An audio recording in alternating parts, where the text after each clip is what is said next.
There's something about The Simpsons that makes it good company late at night. Not that Springfield is especially peaceful. Homer is forever colliding with something he probably shouldn't have been near. Bart has almost certainly just done something that would have real consequences in any other universe but won't here. The town itself has a municipal catastrophe roughly every 3 episodes. A comet, a monorail going spectacularly off the rails, the nuclear plant nearly melting down for what feels like the 14th time. And yet there's a warmth underneath all of it, a familiar quality that works a bit like comfort food, noisy and chaotic on the surface, and somehow exactly what you needed anyway. I've been watching this show since I was quite small. That's probably true of most people who end up talking about it at length. It premiered on December 17th, 1989 as a Christmas special before anyone really knew what it was going to become, and it just kept going. 37 seasons, over 800 episodes, the longest-running primetime scripted series in the history of American television. It outlasted careers and presidencies and entire cultural movements. It was already a genuine institution before many of its current viewers were born.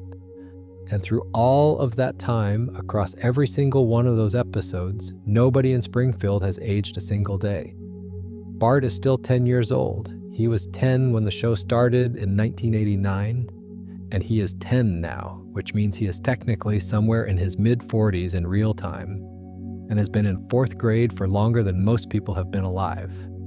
Lisa is still 8, Maggie still has the pacifier, Homer still drives to the same nuclear power plant every morning, eats the same donuts, and works for the same ancient employer who reliably fails to learn his name after 3.5 decades of employment. Most of us have just accepted this. It's cartoon logic, you might say. Mickey Mouse doesn't age, so why should Bart? And that's fair. But The Simpsons has always asked to be taken a bit more seriously than a standard cartoon. It has academic papers written about it. It was the first animated series nominated for a Primetime Emmy for Outstanding Comedy Series. It's been taught in university courses. When something structurally impossible is built into its foundations, it's worth actually looking at. Tonight, that's what we're doing. Every major paradox this show has built, across more than 3 decades of episodes, the timeline that doesn't add up, the war record that's become mathematically impossible as the show has aged around it, the episode the show later tried to legally erase, the man who walked into Springfield and applied ordinary logic and was destroyed by it, the character who is, strangely, the only person in the entire town who actually ages. Some of these are funny, the kind of thing you notice and laugh at and move on from. Others get genuinely strange the longer you sit with them, and a few of them, followed all the way to the end, say something surprisingly honest about why this show has lasted as long as it has. If you're settling in for the night, I hope this is decent company. There's a subscribe button if you feel like pressing it. And then let's talk about Springfield. The floating timeline is the technical term for what The Simpsons does with time. It's a device used by other long-running animated shows, though usually less prominently. But The Simpsons made it a foundational architectural choice right from the start. The premise is simple. The characters will never grow older. The world will keep moving. Springfield will stay current with it culturally, but the people will stay exactly as they are. On its face, that's just standard cartoon logic. Nobody expects a cartoon rabbit to develop gray hairs across decades of shorts. But The Simpsons always asked for something more than standard cartoon treatment. It asked you to care about The Simpsons as a family, to believe in Homer's marriage, to feel something when Bart has a moment of real vulnerability, to actually wonder occasionally whether Lisa is going to be okay. It wanted emotional investment. And when you're asking an audience to invest emotionally in characters as though they're real people, the fact that those characters are biologically frozen starts to get interesting. Matt Selman, who has been one of the show's executive producers for many years, once described the philosophy behind it like this. Every episode could be the first episode of The Simpsons. Every episode could be the last episode of The Simpsons. We're not really married to continuity. It's a genuinely old-fashioned approach to television production. The kind of approach most networks moved away from in the early 2000s when serialized storytelling became the dominant mode. The idea that every episode is self-contained, that you can watch them in any order without losing the plot, was once the standard for American television. The Simpsons kept doing it long after everyone else stopped. The consequence of that choice is that if you try to do actual mathematics with the show's internal timeline, you start getting answers that don't quite work. Homer's age, for instance, has been stated at different points across the show as both 36 and 39. Neither number has ever changed. He's been somewhere in that range since 1989, which would make him, in real time, somewhere in his early 70s. The show does not treat him as an old man. He's permanently middle-aged, suspended in that particular patch of life where the regrets have started to arrive, but the body still mostly cooperates. Just permanently, forever, without budging. The children's ages create even stranger arithmetic. The backstory tells us Homer and Marge met as teenagers, married young, and had Bart fairly soon after. Using the show's own preferred math, Homer at roughly 36 when the show started, Bart at 10. Bart was born when Homer was about 26. That's fine, that works. But the show exists in continuous present tense. Every season is set in the year it airs. And every year that passes in the real world, Bart stays 10. So the gap between Homer's implied birth year and Bart's birth year keeps quietly widening. By now, the maths would require Homer to have had Bart either in his early teens or during a decade the show's own flashback episodes place him in a completely different life stage entirely. Nobody in the writer's room has ever tried to resolve this because resolving it would require committing to a fixed timeline, and the whole point of the floating timeline is to avoid that commitment. So the numbers just drift, vaguely contradicting each other, and the show continues. What makes it more than a simple continuity error, what makes it worth thinking about as an actual structural feature, is the particular way the show handles the world advancing around its frozen people. Springfield has a fully functional real-world timeline that keeps moving forward. The presidents change with each election. Technology arrives on schedule. The internet turned up in Springfield, then smartphones, then streaming services. Characters have referenced things that happened years after 1989 with perfect naturalness, because the show wants to feel contemporary.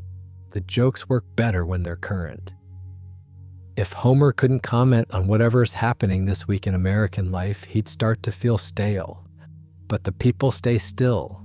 It creates something a bit like a photograph that keeps redeveloping. The background updates constantly. The cars outside the house. The phones on the kitchen wall that eventually become smartphones, the cultural cameos and references. But Bart's age is still 10 and Lisa's is still 8, and nothing in the foreground ever tells you what year you're in. You can date almost any episode by looking at the background details, but the characters themselves give nothing away.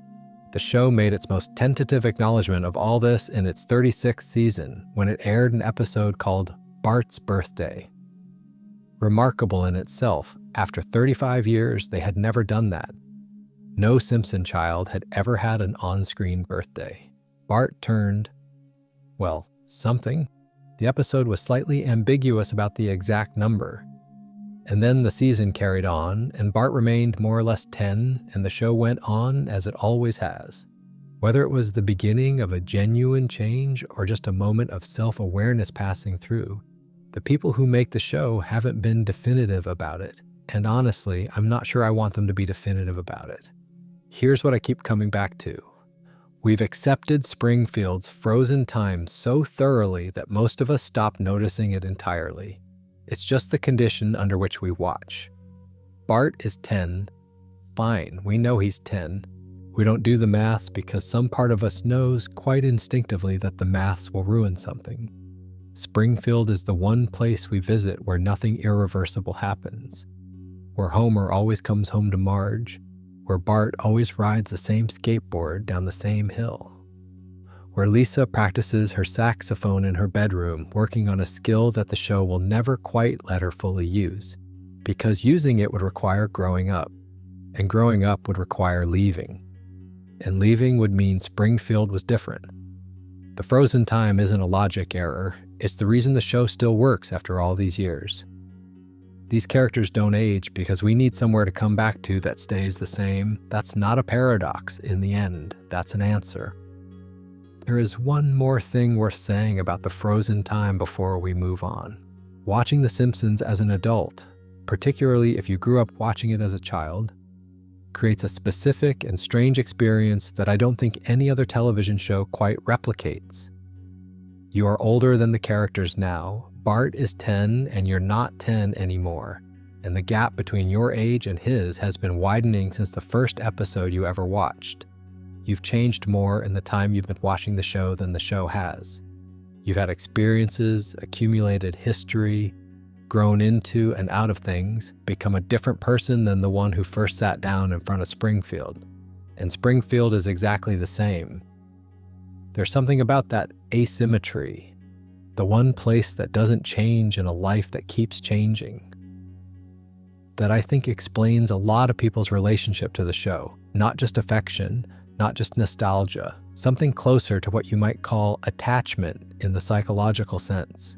The ongoing emotional need to have access to a place that is always recognizably itself. The floating timeline makes Springfield a place you can return to without the place having moved on without you, which is, if you think about it, the thing everyone always secretly wants from the places they love. There are other paradoxes, though, ones that don't resolve quite as neatly.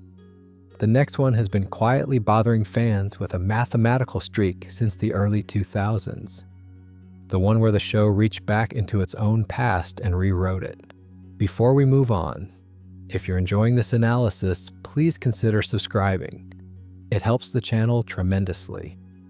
On September 28, 1997, The Simpsons aired the second episode of its 9th season. It was called The Principal and the Pauper. And it is, by a considerable distance, the most controversial episode the show has ever produced.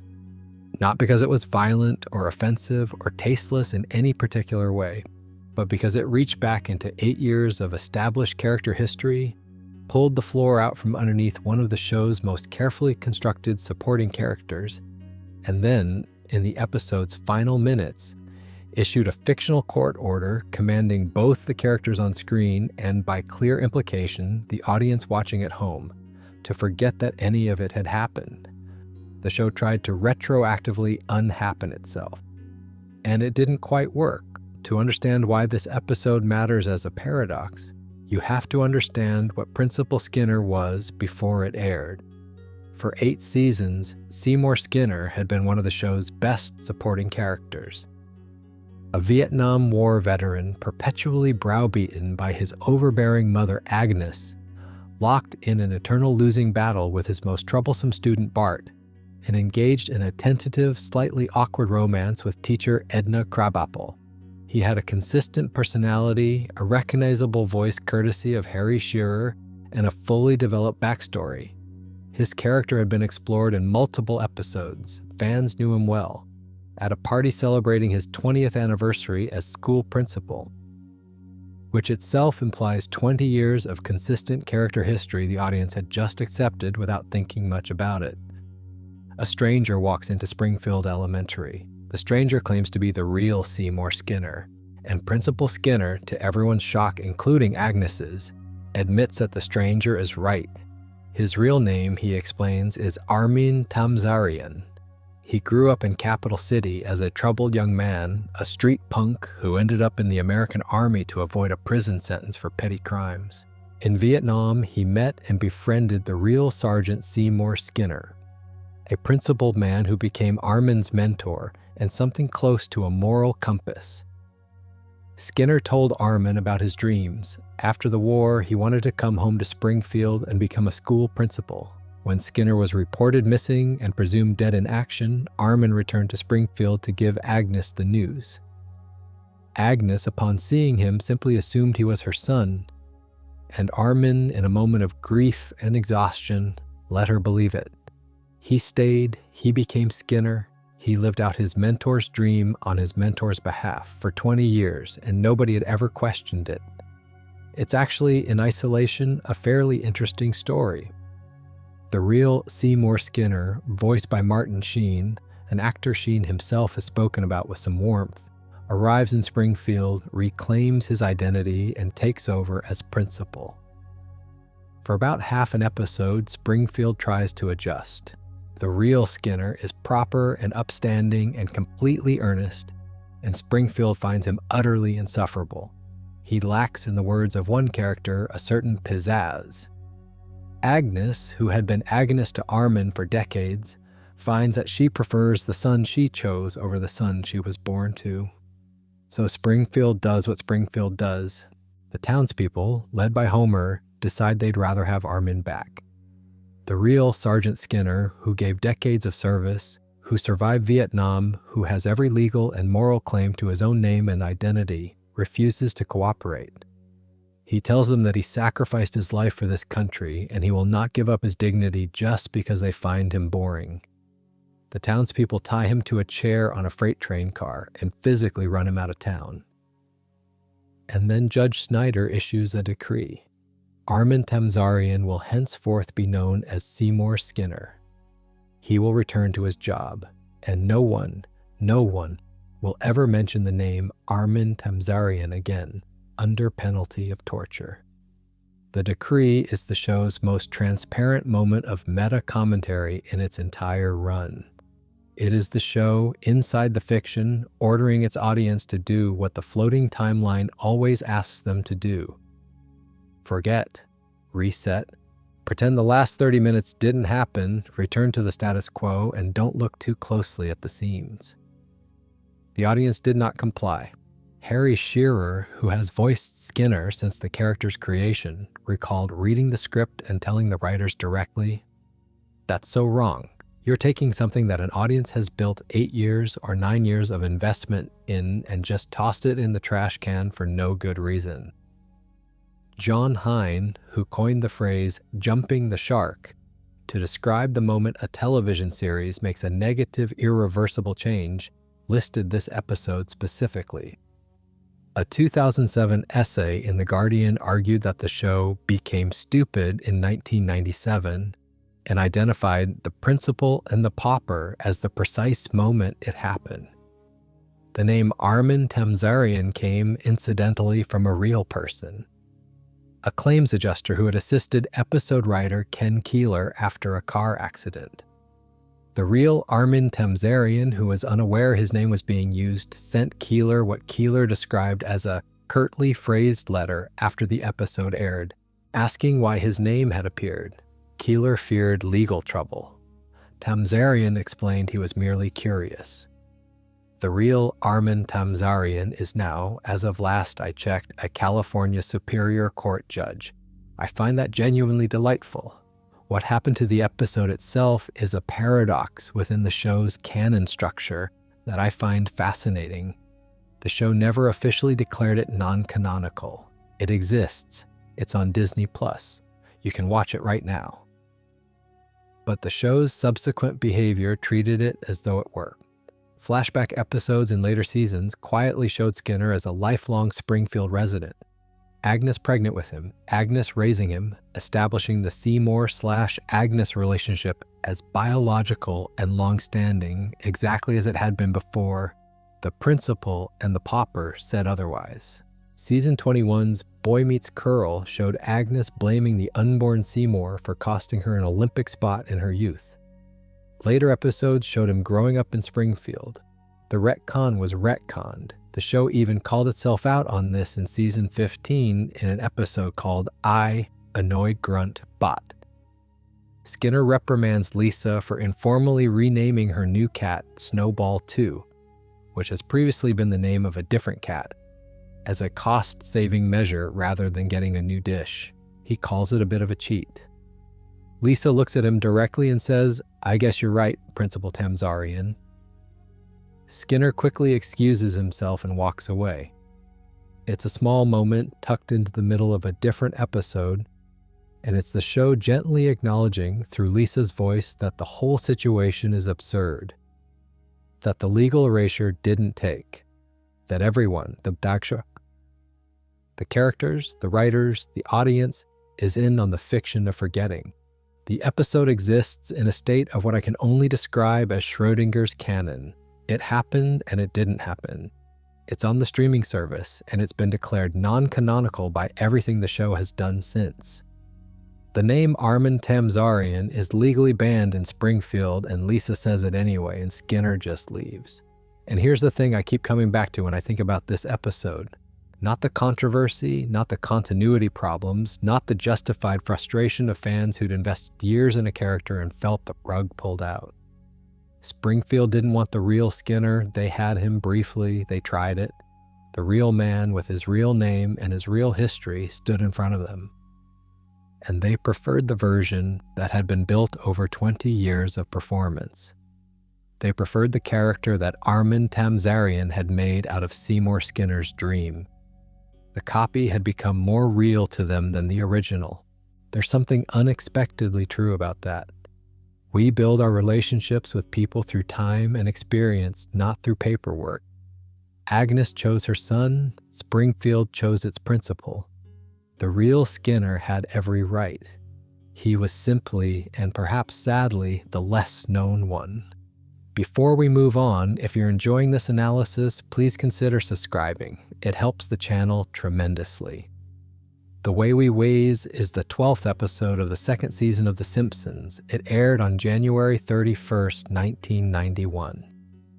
In it, the family's television breaks down on a rainy evening, and Marge settles her children on the sofa and tells them the story of how she and Homer first met. It's one of the most beloved episodes the show has ever made. The story unfolds through flashbacks set in Springfield in 1974. The year is not ambiguous.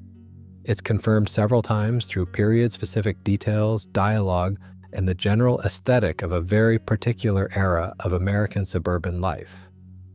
Homer is a senior in high school. Marge is a senior in high school. He notices her in French class and is immediately hopelessly smitten. The fashions are right for 1974. The music is right for 1974. The cultural references are right for 1974. The episode is set in 1974 in the same way that a photograph is set somewhere. The year is embedded in every single frame. Homer and Marge meet. There are obstacles. He originally joins French class to get closer to her rather than out of any actual interest in the language, which is both very Homer and also very charming. Their early relationship is bumpy. Eventually, they end up going to the prom together, and though things don't go perfectly, it's clear by the end of the flashback that something real has started. The episode ends back in the present, with the family sitting together on the sofa, and there's a warmth to it that holds up completely. For 17 years, this was the canonical story of how Homer and Marge met. Fans loved it. It got cited constantly as one of the show's high points. The year 1974 became part of the fabric of Springfield's established history. And then in January of 2008, the show aired Season 19, Episode 11. That 90s show is a flashback episode set, as the title suggests, in the early 1990s. Probably around 1991 or 1992, going by the cultural markers. It shows Homer and Marge's early relationship before they had children. In this version of events, Homer briefly becomes a college student, then drops out to become a musician in the grunge scene, wearing flannel shirts and playing in a band and generally inhabiting the aesthetic of early 90s alternative culture with considerable enthusiasm. Marge is at university studying something academic. The internet is arriving.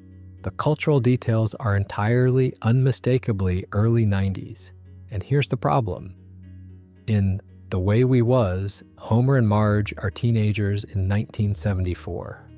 In That 90s Show, they're in their 20s in the early 1990s. Those two things cannot both be true. If Homer was 17 in 1974, he was about 34 in 1991. He is not a 34-year-old college student in grunge-era Springfield. He's not wearing flannel. He's Homer. He should have been through his university years, his marriage, and Bart's birth roughly a decade before the events of That 90s Show are supposed to be taking place. The maths collapse completely. If we take both episodes at face value, Bart, who is established as the eldest child born to Homer and Marge in their mid-20s, would have been born sometime in the late 1970s, making him somewhere around 12 or 13 years old during That 90s Show, and not yet born at all, which is the version That 90s Show goes with. Bart doesn't exist yet in this episode. The show is essentially telling us that Homer didn't have children until the early 1990s, which I don't see know it, which means Bart was born in approximately 1993, which would make him somewhere around 32 or 33 years old now. He is 10 years old. When That 90s Show aired, the fan reaction was immediate and not especially positive.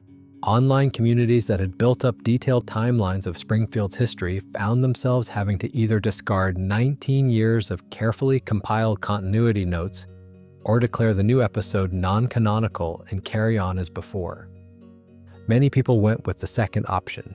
Fans at the time described it in various corners of the internet as everything from continuity chaos to somewhat more colorful phrasings that I won't reproduce here.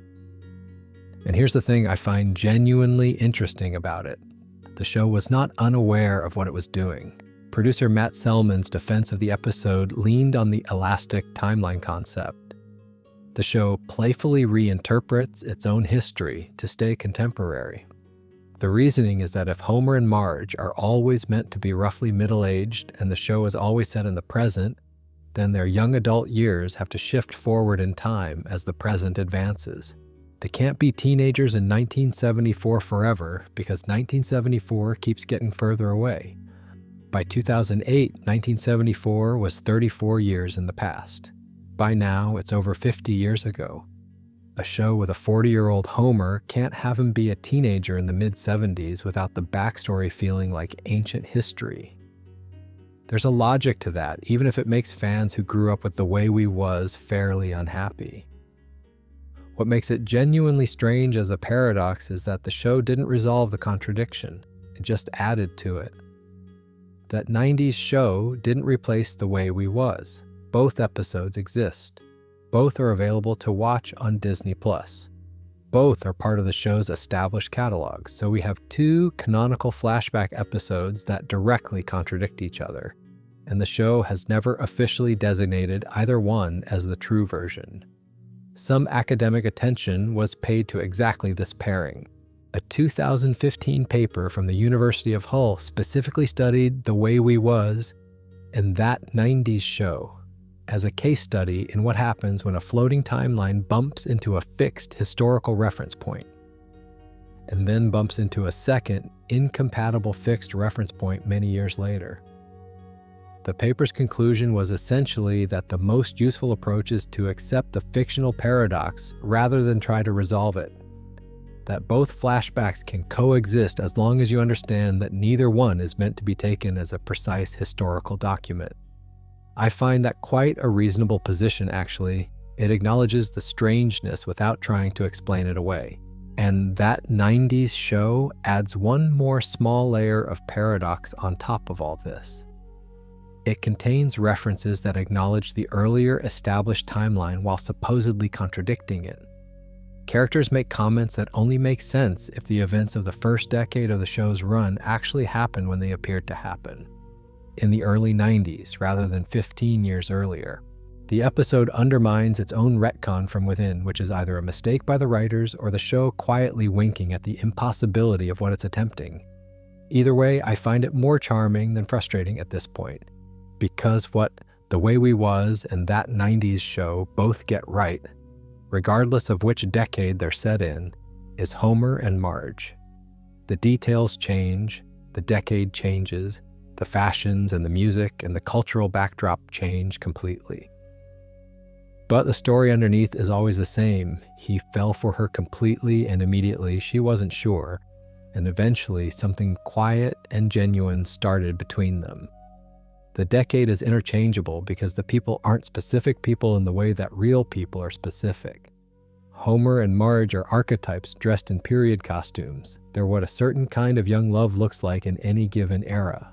The floating past isn't a continuity error, not really. It's the show admitting, honestly, that the story it's always been telling is more like a myth than a biography. The details will change as time passes. The truth underneath stays exactly the same. Before we move on, if you're enjoying this analysis, please consider subscribing. It helps the channel tremendously. Springfield has no state. This is not an oversight. The Simpsons has been deliberately withholding Springfield's state for 36 years. It's one of the longest-running jokes in the show's history. Not a joke with a punchline exactly, but a joke in the sense that the show is clearly, consciously, affectionately refusing to answer a question it knows people have been asking since roughly 1990. Matt Groening named the town Springfield because it's the most common city name in America. There are Springfields in Oregon, Illinois, Missouri, Massachusetts, Ohio, Vermont, Tennessee, Georgia, and quite a few other states besides. The point was universal appeal. A Springfield that could be any Springfield, belonging to everyone who grew up in a mid-sized American town. Groening has also said he named it after the Springfield near his home state of Oregon. In a 2012 interview with Smithsonian Magazine, he offered that as something of a canonical answer. The show then proceeded to contradict it in every possible direction. The contradictions are not accidental. They're not oversights from a writer's room that forgot to maintain a geographic Bible. They're deliberate. The result of decades of writers placing Springfield wherever the episode needed it to be, and then the show leaning into the impossibility rather than papering over it. Springfield has a Pacific coastline in some episodes. It has a canyon. It has what appears to be a glacier within reasonable driving distance. It has a desert. It has been described as bordering 4 other states simultaneously. It has a mountain range. It has a harbor. It has been close enough to major American cities, New York, Washington, D.C., Los Angeles, that characters have made day trips to these places without much comment. There's no real location in the United States where all of these things are simultaneously true. The running gag around this is genuinely well constructed. Whenever Springfield State is about to be revealed, whenever a character starts to say which state they live in, or a sign comes into frame that would answer the question, something always intervenes. A character sneezes, the camera pans away, a truck drives past and blocks the relevant text. The reveal is perpetually 30 seconds away and never actually arrives. Fan communities have compiled lists of the states that have been implied or explicitly mentioned across the show's run. Most estimates land somewhere around 19 to 20 possible states, depending on how strictly you apply the criteria. Some episodes read as placing Springfield in Oregon, some in Kentucky or Tennessee. Various detailed analyses of background details have turned up what looks like evidence for multiple different states, all of them contradicting each other. The show is aware of this and finds it funny. Characters have been asked directly where they live and have given answers that either deliberately obscure the information or are immediately contradicted by the next episode.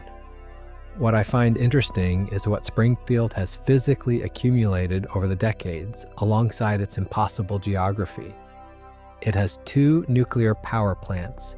It has what appears to be a small, active volcano visible from certain parts of town. It has a tire fire that has been burning for several decades and appears to be a permanent feature of the landscape, in the way that some things in a town just sort of become permanent through sheer inertia. It has a harbor, a downtown district, an industrial district, a waterfront, a farming area, and a suburb. It is somehow within easy driving distance of both pristine wilderness and major metropolitan areas. Springfield is physically impossible as a real American location, and it is perfectly functional as a symbolic one. The town has always been meant to represent a kind of generalized American municipal experience. The mid-sized place with a slightly broken local government, a nuclear plant nobody should feel entirely comfortable living near, a police force of limited efficacy, a mayor of questionable ethics, and a school system that is perpetually underfunded. It's the composite portrait of 100 different American towns compressed into one. grounding it in a specific state would make it specific. Making it specific would make it someone else's home rather than everyone's. The location paradox and the age paradox and all the other paradoxes this show carries are, at some level, serving the same purpose. Springfield can't be pinned down geographically because the moment it is, it stops being the place that belongs to everyone who's ever recognized themselves in it. It's everywhere and nowhere simultaneously. And that's precisely the point. The geographic impossibility also connects directly to the show's broader approach to continuity. The writers have never maintained a formal geographic Bible for Springfield. There was never a document that said, Springfield is in Oregon or Springfield is in Kentucky, and required every subsequent writer to honor that. The absence of a fixed location was always on some level a production decision as much as a creative one. Writers set their episodes wherever the story required, and the geography of Springfield kept expanding to accommodate whatever those stories needed. The consequence is that Springfield has become one of the most fully described and possible places in American culture. We know its streets, its characters, its institutions, its history. We know the power plant, and the school, and the police station, and the church, and the bar. We know who lives where, and what they do, and how they relate to each other. It is one of the most richly inhabited fictional settings in television history. And it is a setting that cannot, by any geographic law, exist as described, which is, in its own way, a rather beautiful paradox. The more detailed and specific Springfield became, the more impossible it became. Every new building added to the skyline, every new business referenced in passing, every new geographical feature revealed in a location episode, all of it made the town more real as a place and more impossible as a location. The detail and the impossibility grew together. Before we move on, if you're enjoying this analysis, please consider subscribing. It helps the channel tremendously. There is an episode of The Simpsons called Homer's Enemy. It aired on May 4th, 1997, and as the 23rd episode of the 8th season. For many years, it held the highest user rating in the show's history on IMDb, a 9.3 out of 10. It is one of the most unsettling things the show has ever done. Not because of anything graphic or violent, but because of the precise and methodical way it answers a question the show had been quietly avoiding for 7 years. The question is, what would actually happen if a real person lived in Springfield? The answer is Frank Grimes. Grimes is introduced through a brief biographical film played at the plant. He's had a genuinely difficult life. Abandoned by his parents at 4, essentially self-sufficient ever since. He survived a silo explosion. He worked 2 jobs while studying by mail. He obtained a degree through sheer, unassisted personal effort and was hired at the Springfield nuclear power plant by Burns as what Burns called an inspiration, bringing in someone who actually deserved to be there. He is competent, he is careful, he follows safety regulations, he does everything right. Homer, who has been doing everything wrong for 7 years, is assigned as his work partner. What follows is a methodical dismantling of the Springfield worldview through the eyes of someone encountering it for the first time. Grimes tries to be professional about Homer, then civil, then merely tolerant. He fails at all 3 because Homer is genuinely demonstrably incompetent in ways that should get any real person fired. And yet Homer faces no consequences. Homer has a Grammy Award displayed on his mantelpiece. Homer went to space. He was a food critic, a bodyguard, a country singer, a professional bowling champion. None of it is remembered. None of it led anywhere. Homer is still just Homer, cheerfully eating donuts at a safety-sensitive nuclear facility. Grimes documents the safety violations. He takes them to the supervisor. Nothing happens. He tries to have Homer disciplined through proper channels. Burns throws Homer a party.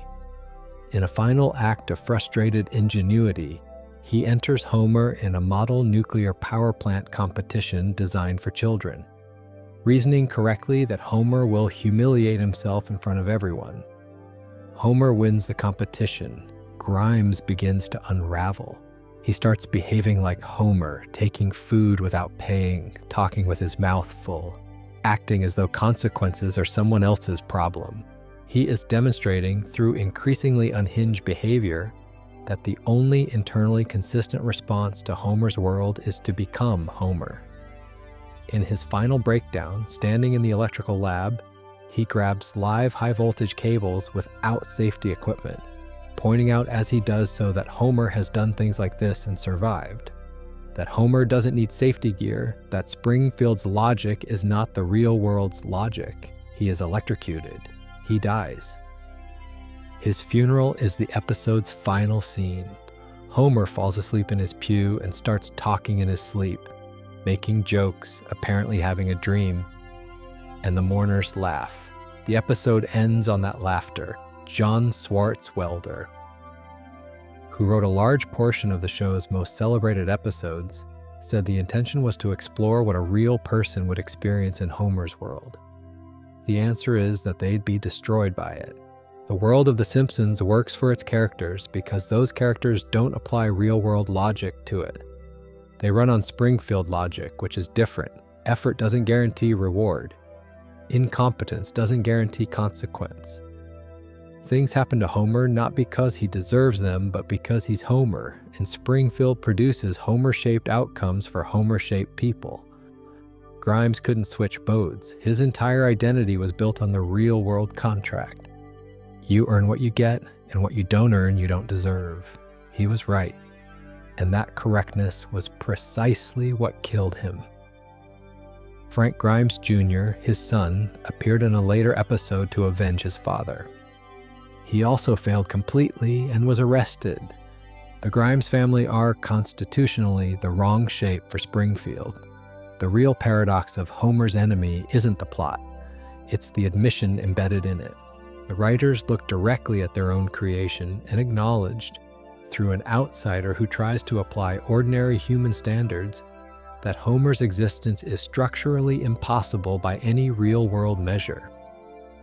7 years of experiences, credentials, and consequences that simply don't stick to him.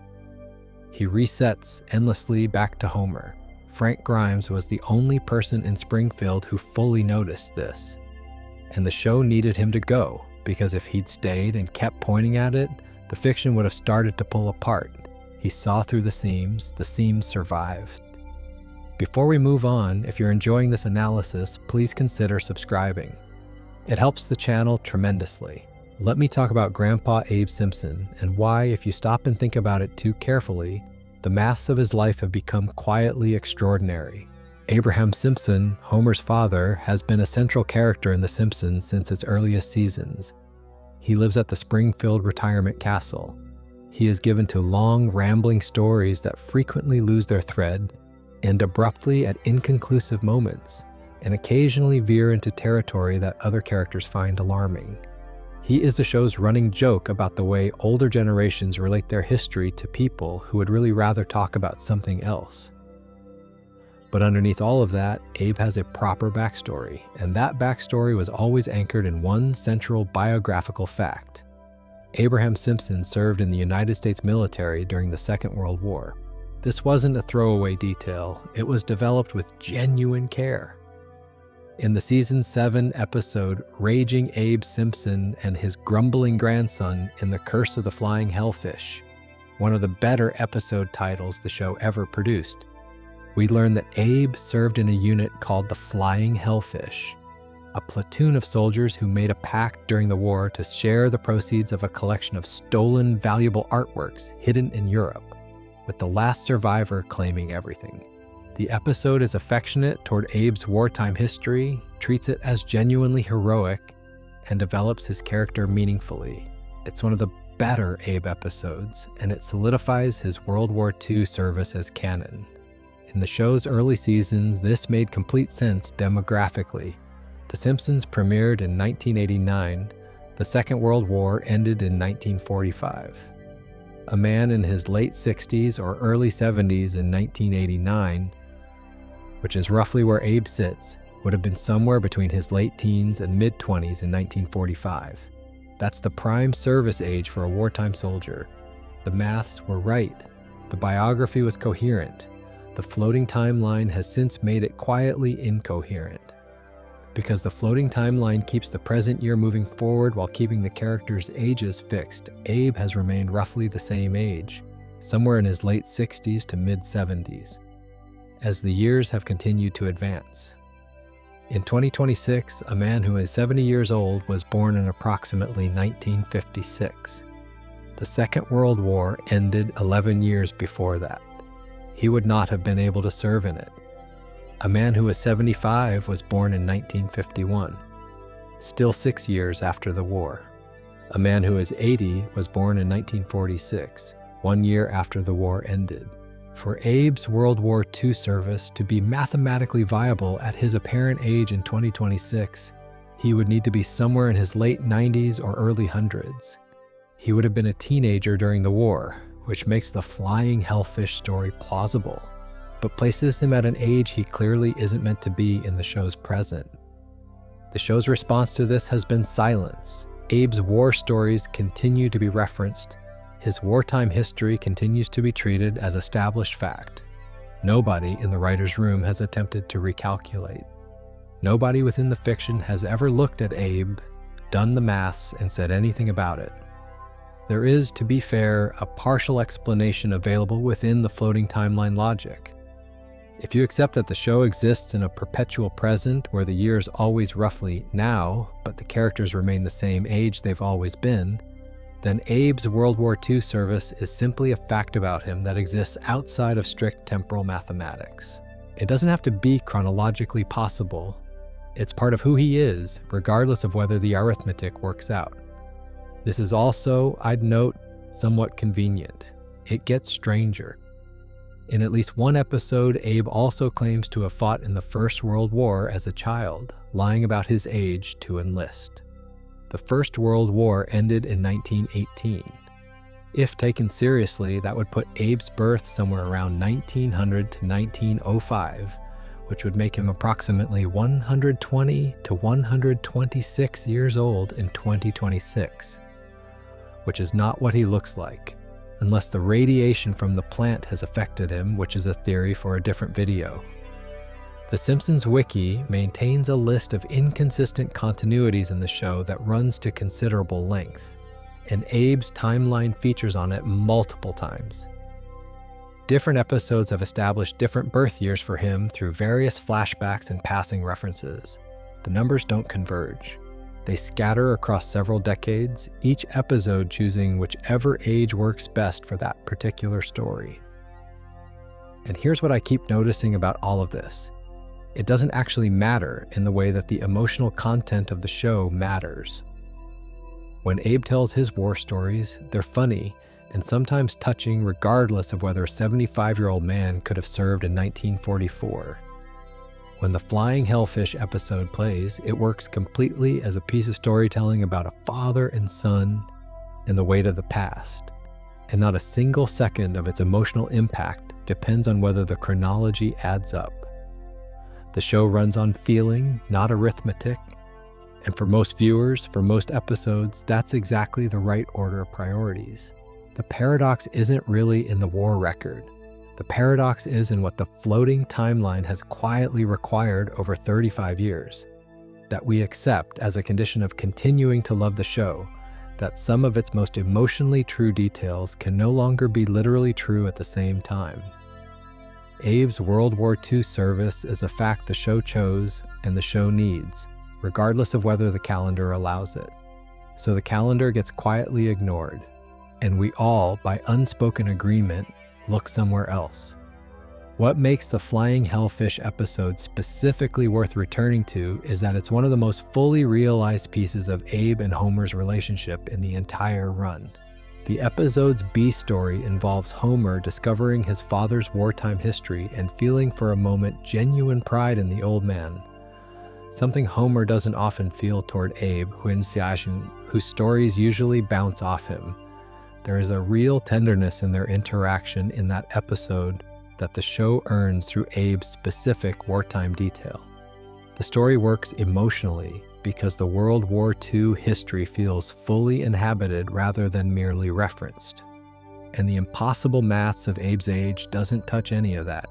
The emotion of the flying hellfish episode doesn't require Abe to have been born in 1925 or 1940 or whatever year would make his wartime service arithmetically possible.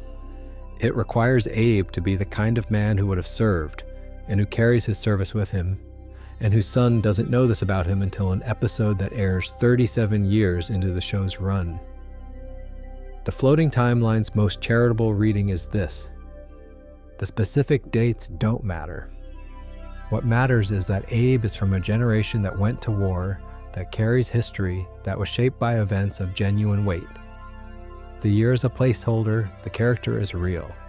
Before we move on, if you're enjoying this analysis, please consider subscribing. It helps the channel tremendously. Mr. Burns is the oldest character in The Simpsons, and the actual extent of his age is one of the show's deepest and most affectionately maintained mysteries. Depending on which episode you consult, he is somewhere between 81 and considerably older than that.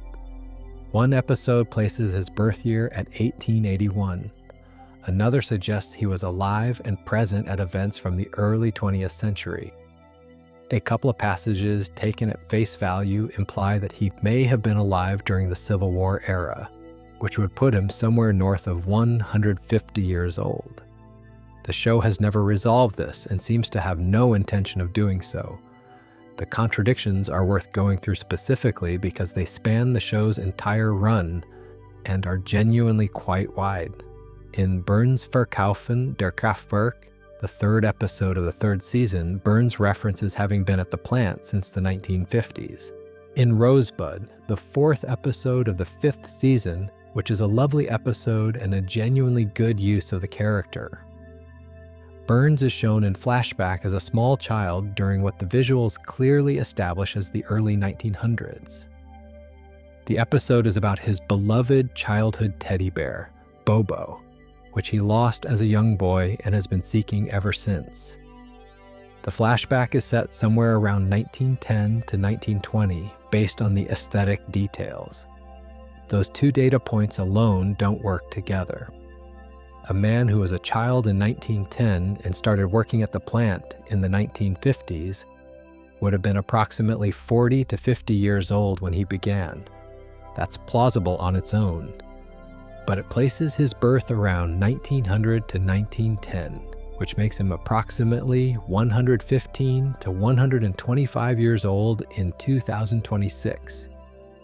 The show has, in various episodes, implied he is considerably younger than that while also implying he is considerably older. None of these numbers can all be true simultaneously. The show appears to know this and appears to find it funny. He has been stated to be 81 in one episode and 104 in another.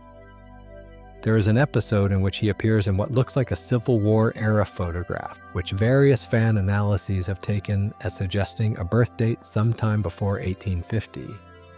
There is also an episode in which he references personal memories of the 1908 World Series, and another in which he discusses having known several early 20th century American figures in person. His physical condition has been the subject of some of the show's best running gags. In one famous scene, Springfield doctors examine Burns and conclude that he is simultaneously afflicted with virtually every known disease and illness, but that because he has all of them at once, each one is being blocked from advancing by all the others. The diseases hold each other in check. He is, by this logic, immortal through sheer pathological overcrowding. It's genuinely one of the funniest explanations the show has ever produced for something inexplicable. The episode Homer the Smithers her controversies from season 7 makes Burns's temporal displacement from ordinary life particularly vivid. In it, Homer temporarily replaces Smithers as Burns's personal assistant, and we discover that Burns is so thoroughly insulated from the present day or from daily life, from basic domestic tasks, from any contact whatsoever with the ordinary world, that he cannot make his own phone call, cannot understand what a phone receiver is, and does not know how to make toast. He is not merely old in the sense of having been born long ago. He is old in the sense of having stopped interacting with time at some point and simply continued to exist alongside it without participating. This disconnection from ordinary temporal experience is, I think, what makes Burns work as a character regardless of what his birth year is supposed to be. He doesn't feel like a man of any particular age. He feels like an institution, like something that predates the town it occupies, like money that was there before anyone can remember and will be there after everyone is gone. In a certain reading, Burns is what Springfield becomes when something lives there long enough. The town doesn't change its residents in the direction of normality. It absorbs them, it preserves them, it keeps them going in their particular state indefinitely, regardless of what the calendar says. And Burns, who has been at the plant longer than anyone, who has owned Springfield in various ways for longer than anyone, is simply the most thoroughly absorbed of all of them. His age being impossible is not a flaw in his characterization, it's the point of him. He is the town's original condition, whatever Springfield was before Homer arrived, before the Flanders family moved in, before Bart started causing trouble at Springfield Elementary. That's what Burns represents, the accumulated weight of the place in human form, preserved indefinitely behind a desk in a building that towers over everything else. Nobody, not the characters and not the audience, was ever really meant to know how old he is. That's part of what makes him work. One more aspect of the Burns paradox connects his impossible age to the deepest thing the character does in the show. Burns is not just old, he is preserved. And the mechanism of his preservation, his extraordinary wealth, his access to treatments and resources unavailable to anyone else in Springfield, is itself a comment on what the show thinks about power. The people in Springfield's normal population grow old. They struggle with their health in the ordinary ways. Characters get sick, deteriorate, and occasionally die in ways that stick, as we've talked about. But Burns never deteriorates in any lasting sense. He is always the same ancient, translucent, barely animate presence behind his enormous desk. Whatever is keeping him alive is keeping him exactly as he is. Neither improving nor declining, simply persisting. His relationship with Smithers is the most consistent, ongoing character relationship in the show. And Smithers has also remained essentially unchanged across 36 years in a way that most characters haven't. The Burns-Smithers dynamic has been stable since season 1. They haven't grown closer or further apart in any meaningful sense. They circle each other in the same orbit, which is another kind of impossible stasis. Two characters so defined by their relationship to each other that neither can change independently of the other. The Burns age paradox is, I think, the show's most deliberate paradox. The floating timeline creates contradictions in most characters almost accidentally. They drift over time, their backstories accumulate inconsistencies without the writers particularly intending it. But Burns's impossible age seems intentional in a different way. The show wants him to be beyond time. It wants his age to be incalculable. It wants the audience to understand viscerally that he is something the normal laws of Springfield don't fully apply to. Not even the laws of the floating timeline, which at least pretend to keep everyone the same age. Burns isn't the same age. He is simply old in a way that predates any measurement anyone could make. Before we move on, if you're enjoying this analysis, please consider subscribing. It helps the channel tremendously. In the 14th episode of the 11th season of The Simpsons, on February 13th, 2000, Ned Flanders' wife Maude died. She was hit by a volley of promotional t-shirts fired from pneumatic cannons at a NASCAR race. Homer had inadvertently caused her death by ducking at the wrong moment, resulting in Maude taking the full force of the cannon fire. She fell from the stands. She did not survive. The episode is called Alone Again, Natura Diddly. It's a deeply strange piece of television. Tonally chaotic in the way that era of the show sometimes was, swinging between broad comedy and genuine emotional weight without much in the way of transition. The death itself is almost slapstick in its construction, which makes the aftermath, in which Ned has to explain to his sons that their mother is gone, hit somewhat harder than you'd expect. Maud stayed dead. This bears repeating because it is, in the context of how The Simpsons normally works, genuinely unusual. The show does not, as a general rule, maintain its deaths. Characters have died and returned with varying degrees of explanation or no explanation at all. Springfield runs on something close to cartoon immortality for its supporting cast. People get hit by cars, fall off buildings, survive explosions, and turn up the following week without comment. The death of a named, recurring character with an established family relationship and a backstory is the kind of thing that, in most episodes, doesn't take. Maud took. The reason, which is a matter of public record and doesn't significantly diminish the story, is a real-world dispute. Maggie Roswell, the voice actress who played Maud, had a contractual disagreement with Fox about compensation for recording sessions. She lived in Colorado, and the cost of commuting to Los Angeles for recording had become a point of contention. Roswell left the show. Rather than recast Maud, the writers killed her and moved on. It is worth noting that after Roswell later returned to the show, the dispute was eventually resolved. Maud remained dead. The choice had been made canonical. She didn't come back. The consequences for Ned Flanders as a character were substantial and lasting. He grieved. He dated awkwardly and not always well. He navigated single parenthood with Rod and Todd in a town that is perhaps not the most supportive environment for that kind of careful, faith-centered upbringing. He processed the loss through his religion in ways that were sometimes touching and sometimes just very Ned. And then, some years later, Edna Krabappel died. Marcia Wallace, who had voiced Edna since the show's earliest seasons, died on October 25th. 2013, after a battle with breast cancer. She was 70. The show retired the character.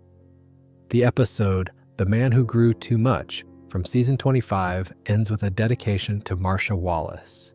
Ned Flanders, who had married Edna in season 22, was now a widower for the second time. He has lost 2 wives.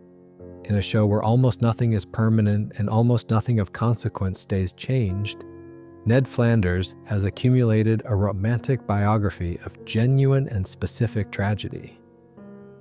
He loved Maud. He found his way to loving Edna. Both of them are gone, and neither of those absences was written into the show as a narrative choice. Both of them happened because the real-world people who gave those characters their voices were no longer there to give them. This is the aspect of the permanence paradox that I find most interesting. The show's normal pattern is fictional death, fictional reset. When a character dies within the logic of a storyline, the show can walk it back if it wants to. Bring them back in a dream, establish it didn't happen, quietly have them reappear. The mechanism exists, but when the voice is gone, the mechanism doesn't work. Maud Flanders can't come back because Maggie Roswell chose to be recast rather than reconsider, and the show chose not to recast. Edna Krabappel can't come back because Marcia Wallace's voice no longer exists in the world to give her one. The real-world permanence overrides the fictional impermanence. The show, which normally protects itself and its characters from the full weight of consequence, can't protect them from this. The episode dedicated to Marcia Wallace is one of the very few moments in the show's history where the line between Springfield and the real world becomes visible and thin. It's the show acknowledging that it exists inside time after all, that things happen to the people who make it, that those things leave marks, and that some of those marks end up on characters who, in the logic of Springfield, should be fine. Ned Flanders is, in a certain reading, the saddest character the show has ever built. He is the man who keeps loving and keeps losing in a town where loss is supposed to be temporary. Maybe that's why he keeps praying. He's the only one in Springfield who fully knows what permanent means. Before we move on, if you're enjoying this analysis, please consider subscribing. It helps the channel tremendously. Every year, usually in October, The Simpsons airs a special Halloween episode. It has done this since 1990, with the first Treehouse of Horror airing on October 25th of that year. As of the most recent season, there have been 36 of these specials, numbered in Roman numerals. They're anthology episodes. Each one contains 2 or 3 separate short stories themed around horror, science fiction, fantasy, or whatever genre the writers felt like that year. They are not canonical. The show established this early and has maintained it consistently. What happens in a Treehouse episode doesn't count. Characters can die in them. Springfield can be destroyed. Homer can be transformed into something irreversible. Bart can win. Lisa can succeed at something the regular show keeps just out of her reach. The laws of physics can be suspended and then resuspended on top of each other. None of it carries into the main run of episodes, and none of it is supposed to. It's the show giving itself a designated space to do things the main timeline wouldn't allow. And it is, quite often, where the show has told its truest stories. I've thought about why this is for a while, and I think it comes down to what the non-canon label actually grants. When the show declares that an episode doesn't count, it removes 2 kinds of pressure simultaneously. The pressure of consequence. The writers don't have to worry about how this week's choices will affect next week's episode, because of course they won't. And the pressure of consistency, the requirement that everything fit with what's already been established. The stakes of the fiction drop to 0, which counterintuitively frees them to raise the real emotional stakes as high as they want. The Shining, the first segment of Treehouse of Horror 5 from Season 6, is a parody of Stanley Kubrick's film The Shining. It follows Homer becoming increasingly unhinged during the family's isolation in Mr. Burns' remote estate, cut off from television and beer. It's one of the funniest things the show ever produced, and it works as well as it does, not merely because of the parody structure, but because the psychological texture of the Homer and Marge relationship feels completely real inside the joke. Homer's frustration and instability, Marge's exhausted love, the children's varying combinations of fear and obliviousness. None of that is being parodied.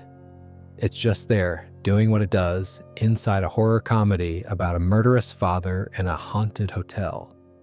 The non-canon frame doesn't hollow out the emotional content. It contains it. The second segment in that same episode, Time and Punishment, takes Homer back in time through a malfunctioning toaster.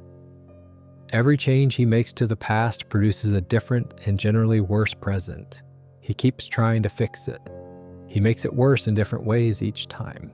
He eventually accepts a version of the present that is close enough to the one he started with and comes home. It's a 12-minute piece about the fundamental impossibility of undoing past choices, the kind of thing the regular show handles through reset buttons and next episode amnesia, but here explored directly as horror and as comedy simultaneously. The non-canon label is what allows that directness. The show can say, yes, this is what it would really mean if consequences were truly unavoidable. Because it's the Treehouse, it can say that without committing to the implications. Homer 3 from Treehouse of Horror 6 is technically experimental.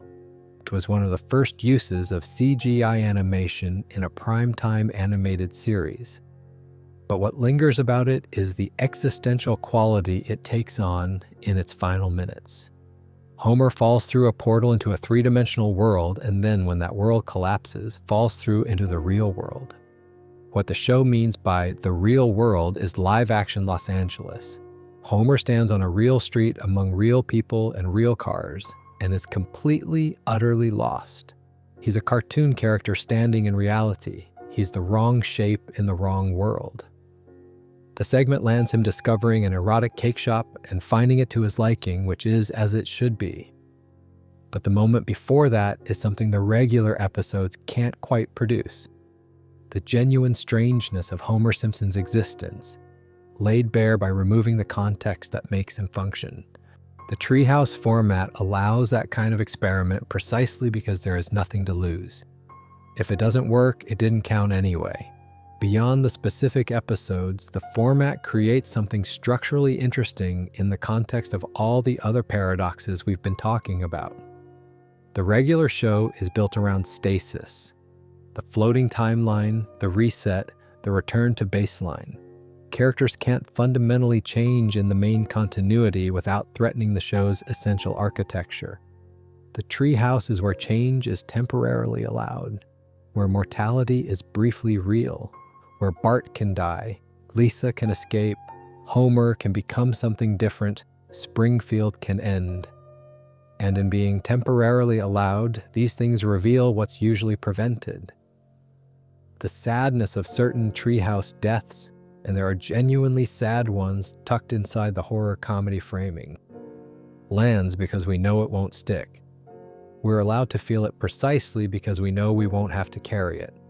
The "this didn't happen" wrapper functions almost as a kind of permission. You can feel the weight of it because the show has already promised to take it back. This is, I think, the deepest version of the treehouse paradox. The show's most honest storytelling happens in its designated fiction within the fiction. It can only tell you true things by first promising you they're not true. The truest stories have to be labeled as jokes before they can be said out loud. There's a version of this that applies to the entire show, actually. The Simpsons has always used comedy as a container for things that would be harder to say directly. Grief, class anxiety, the specific quality of American disappointment, the distance between what people deserve and what they get. The treehouse just makes the mechanism visible. It says outright, this doesn't count.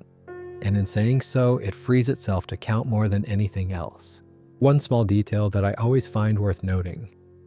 The treehouse episodes have their own internal continuity across the show's history that the regular episodes don't share.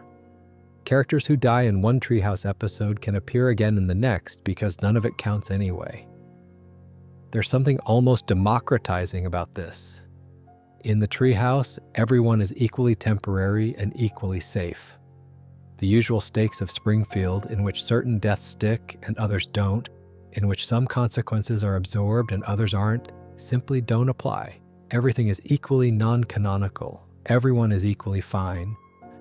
Next week, regardless of what happened this week, it's the floating timeline taken to its logical extreme, and oddly enough, it's one of the places the show feels most free.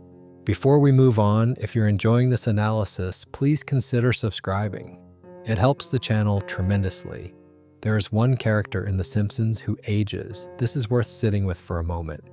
In a show built around a floating timeline where nobody grows older and nothing fundamentally changes, there is a recurring character who has been allowed to accumulate genuine biography across 36 years of appearances.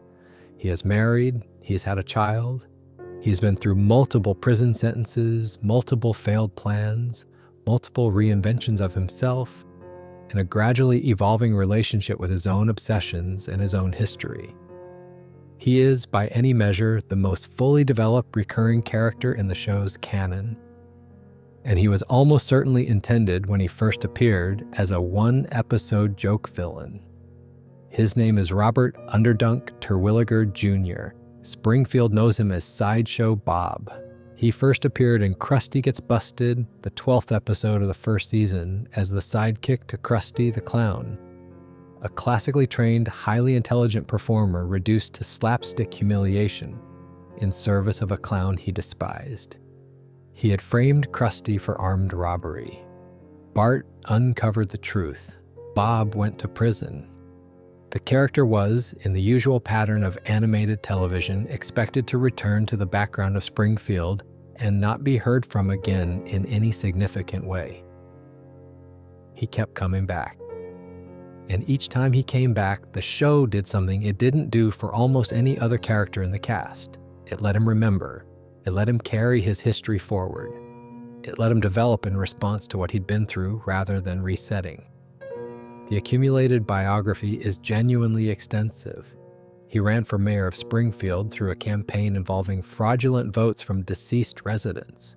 He escaped prison and spent an extended period living in disguise as the family's houseboat neighbor on Terror Lake, an arrangement that ended poorly for him. He tracked the family to Italy, where he had rebuilt a life, met and married a woman named Francesca, and had a son, Gino, who at an extremely young age demonstrated what may charitably be described as inherited temperamental tendencies. The entire Terwilliger family, Bob, Francesca, Gino, Bob's brother Cecil, and Cecil's wife, subsequently attempted to kill Bart as a collective enterprise, which is a level of coordinated family malice the show had not previously explored. He has, across these appearances, shown genuine intelligence deployed toward increasingly complex plans. He has shown genuine pain. The gap between who he is intellectually and emotionally and what he keeps doing with himself. He has had moments of what looks like genuine remorse and moments of backsliding so complete and so thorough that the remorse seems almost irrelevant. He has become, over 3 decades, someone the audience has a full relationship with. Not just a villain, a person with a history. A 2015 paper from researchers at the University of Hull, studying how time works within The Simpsons, specifically named Bob as the anomaly. He is, the paper noted, granted the unusual capacity to experience the passage of time and accumulate and retain an eventful history, a capacity denied to virtually every other character in the show. The paper pointed out that Bob's biographical accumulation creates a contrast against which the frozen stasis of everyone else becomes more clearly visible. If you want to understand how genuinely strange it is that Homer doesn't change, look at Bob and notice that he does. The practical reason for this development is relatively straightforward. Bob's storylines require escalation by their nature. The basic premise, Bob will attempt to kill Bart, Bart will survive, Bob will fail, is always present, and the pleasure of any given Bob episode comes from variation and ingenuity. If Bob reset between appearances the way Homer does, there would be nothing to vary. He'd just be a man with a grudge, showing up, failing, and disappearing. His accumulated history is what makes the newer plots possible. The Italian Family episode only works because we know everything that preceded it. The more recent episodes in which he shows something like perspective are only possible because we've watched 30 years of him not having it. Kelsey Grammer has voiced Bob since 1990, 36 years in the same role, across a character who has meaningfully changed during that time. He has been nominated for Emmy Awards for the performance. There's an oddness to the fact that Grammer has visibly aged in the real world while voicing a character in a show where aging is a structural impossibility for most of the cast. The one character whose story allows for the passage of time, matched to a voice that has genuinely passed through it. What Bob reveals, by contrast, is what the floating timeline costs everyone else. Homer's life is comfortable and continuous. He doesn't have to carry anything because nothing truly sticks. He can be a food critic this week and a safety inspector next week, and nobody, including Homer, will ask what happened to the first career. The freedom of that is genuine, and it explains a great deal of the show's endurance. The accessibility of a Homer who is always available to be found at baseline, never burdened with too much past. But it also means Homer can't accumulate in the direction that Bob accumulates. He can't become. He can, at best, be different versions of himself in service of whatever this week's story requires. But the person underneath stays the same. Bob is allowed to become something because the show needs him to. And in being allowed to become, he ends up being the one character in Springfield who fully inhabits time. Everyone else stands outside it, preserved and available. Bob walks through it, carrying everything he's been, becoming something more complicated with each appearance. The show's most consistently dangerous recurring antagonist is also, quietly, its only real portrait of what it means to live inside your own history. That's an interesting combination when you think about it. Before we move on, if you're enjoying this analysis, please consider subscribing. It helps the channel tremendously. In the year 2000, The Simpsons aired an episode called Bart to the Future, It was the 17th episode of the 11th season, broadcast on March 19th of that year. In it, Bart is granted a vision of his adult life by a Native American casino owner, and the story takes place some years in the future, far enough ahead that Lisa Simpson, now an adult, has become the President of the United States. It's a fine episode. It uses the premise well. But the detail that has made it extraordinarily famous is a throwaway line from Lisa early in her administration. She references the budget situation she has inherited. She mentions the name of her predecessor. Her predecessor in this 2000 vision of America's future was President Trump. 16 years later, Donald Trump won the United States presidential election. The episode is the most discussed of the show's various apparent predictions, but it is far from the only one. A sixth season episode from 1995 features Homer inventing a device that is, functionally, a smartwatch, a wristwatch with interactive and communication capabilities. The Apple Watch launched in 2015. In 2012, a season 23 episode featured Lady Gaga performing at the Super Bowl, suspended from wires in elaborate costumes. Lady Gaga performed at Super Bowl 51 in 2017, was suspended from wires, and the costumes were indeed elaborate. In 2014, a season 25 episode depicted corruption within a fictional organization governing international football. In 2015, FIFA executives were arrested in Zurich as part of a wide-ranging corruption investigation by the U.S. Department of Justice. These are not isolated examples. The show has an entire subgenre of journalism dedicated to cataloging its apparent predictions. The list is genuinely long. Some entries require more charitable interpretation than others, but enough of them are specific enough that the cultural conversation around the phenomenon has been sustained for decades. So what is actually happening here? The first and most important thing to say is that the show is not predicting the future in any mystical sense. The writers are not clairvoyants. What the show has, and has had since its earliest seasons, is an extraordinary density of culturally literate writers who have spent their careers examining American life and identifying its patterns. That's a different thing from prophecy, but in certain conditions it produces similar results. Take the Trump prediction specifically. In the year 2000, Donald Trump was not the figure he became in 2015 and after, but he was already recognizable. He had been a prominent businessman and real estate personality for decades. He had appeared on television. His name was on buildings across Manhattan. He had, in fact, briefly explored a presidential run in 2000 through the Reform Party before withdrawing. He was already, in the cultural vocabulary of the early 2000s, a shorthand for a particular type of American excess, the extremely wealthy man who treats his own name as a brand and genuinely believes that this qualifies him for anything. When the writers of Bart to the Future chose Trump as the disastrous predecessor to President Lisa Simpson, they were not pulling a name from a hat. They were using a cultural symbol that already existed and extending its satirical logic forward in time. The joke wasn't Trump will be president.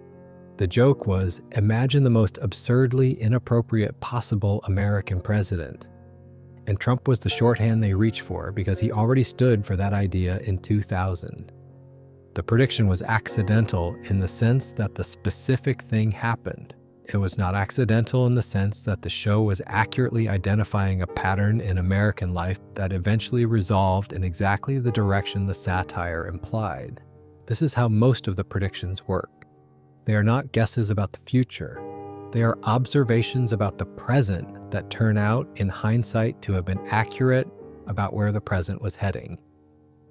The smartwatch is a clean example of this mechanism. By 1995, the direction technology was moving, miniaturizing, converging, finding its way onto the body, was not a novel insight. It was a visible trend that anyone paying attention could describe. The writers of that episode were not ahead of their time in any exotic sense.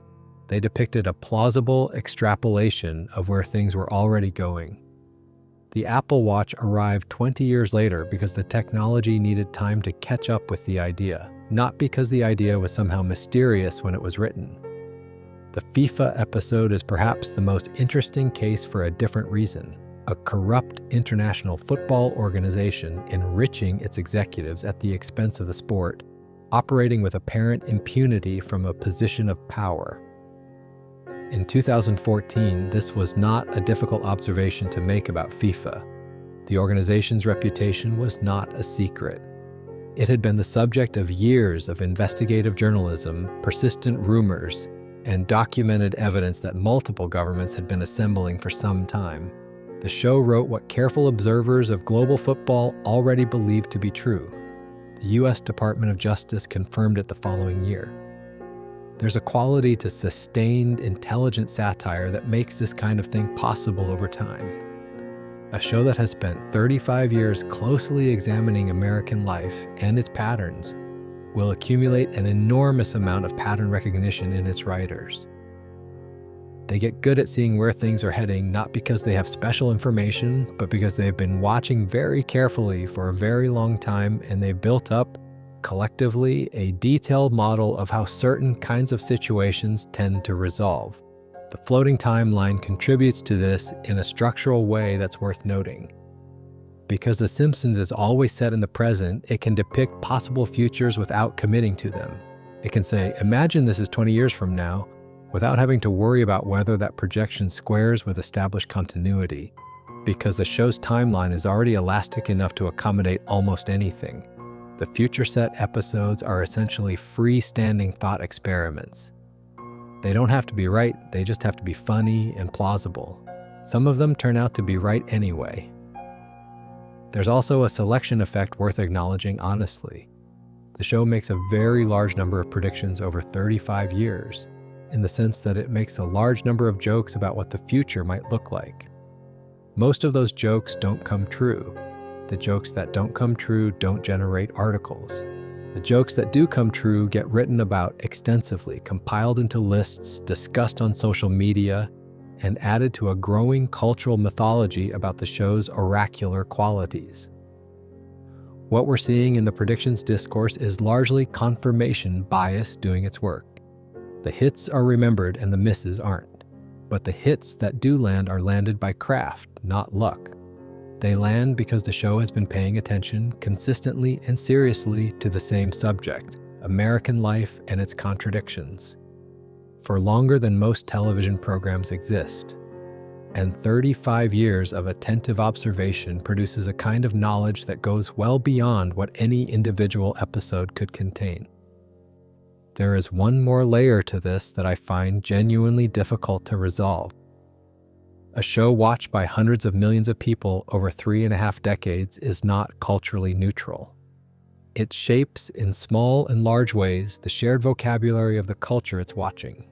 If The Simpsons depicted Trump as a possible president in 2000, and if tens of millions of people encountered that image in some form, does the joke itself do something to the cultural landscape? Does depicting a possibility, even satirically, make that possibility slightly more thinkable? Slightly more familiar when it arrives? I genuinely don't know the answer to that. It's the kind of question that doesn't have a clean empirical resolution. But it's the kind of question that the predictions paradox opens. The possibility that the show doesn't merely observe the future, but participates in making certain futures thinkable. The observer affecting the thing observed. The satire becoming, in some small way, a component of what it's satirizing. What I keep coming back to, though, is the simpler and more honest version of this. The show has been paying attention to America and to human behavior and to the patterns of power and excess and aspiration and failure for a very long time. The predictions are not prophecy. They are the accumulated result of decades of that attention. They are what it looks like when very smart people watch very carefully for long enough and then make educated guesses in the form of jokes. Some of the jokes land. Some of them land in ways that feel uncomfortably accurate. And the show keeps going, watching, and making more jokes about what might happen next. Before we move on, if you're enjoying this analysis, please consider subscribing. It helps the channel tremendously. In March of 2021, an episode of The Simpsons aired called Do Pizza Bots Dream of Electric Guitars? It was the 15th episode of the 32nd season. In it, a flashback depicted Homer Simpson as a teenager in the 1990s, wearing a backwards baseball cap, aspiring to be a DJ, inhabiting the aesthetic of early 90s American youth culture, with a commitment that implied the show had decided Homer simply belonged to the 90s now. The fan reaction was immediate and fairly pointed. People who had grown up watching The Way We Was and who had spent 25 years assuming Homer met Marge in the 1970s were, to put it politely, not pleased to discover that he was apparently a 90s kid. The specific complaint was that the episode contradicted established continuity. Matt Selman, the executive producer, responded on social media with a phrase that has been quoted in discussions of the show's canon ever since. He described the situation using the term paradoxical continuity. The Simpsons, he explained, is a series where the characters don't age, and as a result, the canon has to be elastic. The show simply cannot have a fixed timeline. The past keeps moving as the present moves. The paradox is built into the architecture. Paradoxical continuity is an extremely useful phrase because it does two things simultaneously. It acknowledges that the paradox exists and it declines to apologize for it. The continuity is paradoxical. That's not a bug. That's the show. And yet, the show has, over 36 years, built up a set of things it clearly does maintain. A set of facts about Springfield that persist across episodes, that inform character relationships, that function as genuine continuity even within the elastic framework. And understanding which things are maintained and which aren't reveals something interesting about where the show's actual priorities lie. The deaths of Maud Flanders and Edna Krabappel, as we discussed earlier, have been maintained. Ned Flanders is a widower twice over. His sons have grown up without their mother. That's a real consequence, and the show has respected it.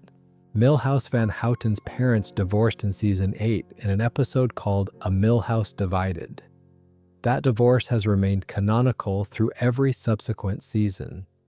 Luan Van Houten dated a man named Chase after the separation and has been seen with him in background shots. Kirk Van Houten has continued to occupy his miserable bachelor apartment. The Van Houten divorce is a permanent fixture of Springfield's social landscape, treated as settled fact. The Springfield nuclear power plant has remained Homer's primary employer for 36 years, in the sense that he always returns to it as his baseline. Springfield Elementary has remained Bart and Lisa's school. The Flanders family has remained the Simpsons' next-door neighbors. The social geography of Springfield has been maintained with reasonable consistency. What hasn't been maintained is everything related to Homer's individual adventures. Homer has, across the show's run, held what various fans have calculated to be well over 100 different jobs, in addition to his role at the plant. He's been a food critic, a professional wrestler, a country singer, a monorail conductor, a concert promoter, a grease salesman, a missionary, a political aide, an astronaut, a bodyguard, a safety commissioner, a chauffeur, a sanitation commissioner, an oil driller, a boxer, and many, many other things. None of these careers persist beyond the episode they occur in. Homer returns to the plant each Monday as though none of it happened, and nobody ever refers back to his previous careers unless it's to make a specific joke. This is the floating timeline applied not just to age but to achievement. Homer can accomplish anything in a given week, and the next week he will be at baseline Homer unchanged, which means that the decades of his life contain an impossible amount of experience. He has genuinely lived through more than any single human being could have accumulated. And none of it sticks. Bart has failed fourth grade multiple times in the sense that the show has depicted him failing and being held back. And yet he continues to be in the same grade with the same classmates.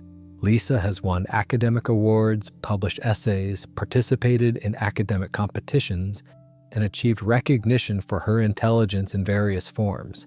And yet she remains in the same school doing the same work. Their academic careers oscillate within a fixed range. Homer has died in the main storyline at least several times, including in the Simpsons movie, which ended with him apparently crushed by the weight of a motorcycle. He was fine by the credits. Dr. Nick Riviera, the show's perpetually incompetent physician, died definitively in the Simpsons movie when a piece of shattered glass cut him in half. He subsequently appeared in later episodes, alive and providing his customary standard of care without any explanation for the discrepancy. The show has been aware of all of this and has addressed it with varying degrees of self-awareness. In Behind the Laughter, the 19th episode of the 12th season, the show took the format of a VH1-style documentary about itself, presenting The Simpsons as a real family who starred in a television series, examining their rise, success, and eventual creative difficulties. In this framing, the Tamzarian episode is cited specifically as an example of the show's later period creative missteps, described as a moment of gimmicky and nonsensical plot-making. The show used a non-canonical mockumentary format to criticize its own canonical choices, which is a level of self-referential complexity that I find genuinely impressive. The paradox at the core of all this continuity debate is not really about facts, it's about investment. The 36 years of accumulated feeling that comes from watching the same people exist together across thousands of episodes. None of that emotional familiarity depends on Homer's birth year or Bart's academic record. It belongs to a different kind of continuity entirely. The show's factual continuity is a mess. That's established. The floating timeline makes it a mess. The production philosophy makes it a mess. The parade of writers and showrunners over 36 years makes it a mess. Frankly, expecting a television show of this age and scale to maintain factual coherence is a bit like expecting a living city to maintain consistent architecture. It's possible to want that, but the wanting won't make it happen. But the emotional continuity is intact. Homer loves Marge. He has always loved Marge, across every episode, across every reset, across every week in which he across every week in which he does something idiotic, and she is wearily certain he'll do it again. That's consistent. Bart has always had the specific quality of a genuinely bright and genuinely undervalued child who expresses his frustration as mischief because mischief is the form the world has made available to him. That's consistent. Lisa has always been the person in the family who wants more than Springfield can give her, and who can't quite bring herself to leave. That's consistent. There's also a specific way in which character consistency has broken down over the show's longer run that's worth naming honestly, even though it's not comfortable to acknowledge. It's the phenomenon fans sometimes call Flanderization. The process by which characters over many seasons become simplified versions of themselves. Ned Flanders, who was originally a character of genuine complexity, a man whose sincere, careful Christianity was presented as genuinely admirable rather than just comical, has become over time a more purely parodic representation of religious fervor. Homer, who in the show's early seasons was genuinely intelligent in ways that his job and his laziness obscured, capable of insight, of learning, of genuine connection with his family, became progressively more cartoonishly stupid across later seasons, a shift that many fans find the most disappointing aspect of the show's later era. The Flanderization of characters is, in a sense, the emotional equivalent of the factual continuity problems. Just as the floating timeline allows facts to drift and contradict, the long run of the show allows a characterization to drift and simplify. The characters become their most legible and repeatable attributes, rather than the fuller versions of themselves from earlier seasons. And yet people keep watching. And people who watch the show in its first 10 seasons maintain fierce attachments to those characters, those episodes, those specific versions of these people.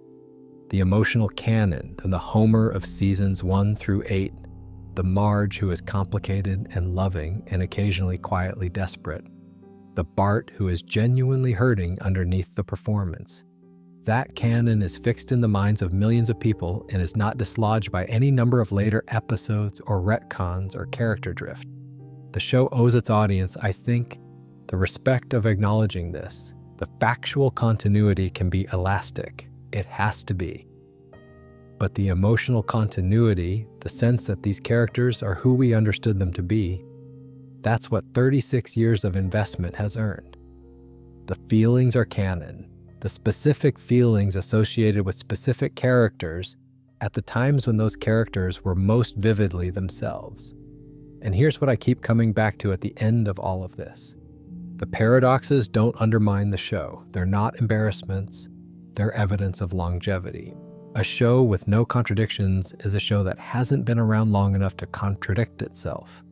Every one of these paradoxes, the floating timeline, the impossible war record, the erased episode, the geographic impossibility, the man killed by consequences, every one of them is the mark of a show that has been going for so long that its internal logic has had to bend around the reality of its own survival. Springfield is full of paradoxes because Springfield has been allowed to persist. The paradoxes are proof it's still here. Before we move on, if you're enjoying this analysis, please consider subscribing. It helps the channel tremendously. There's a scene in the 4th season episode, Last Exit to Springfield, which many fans consider one of the greatest episodes ever made, where Homer accidentally becomes the Union leader at the nuclear power plant after the previous leader abdicates.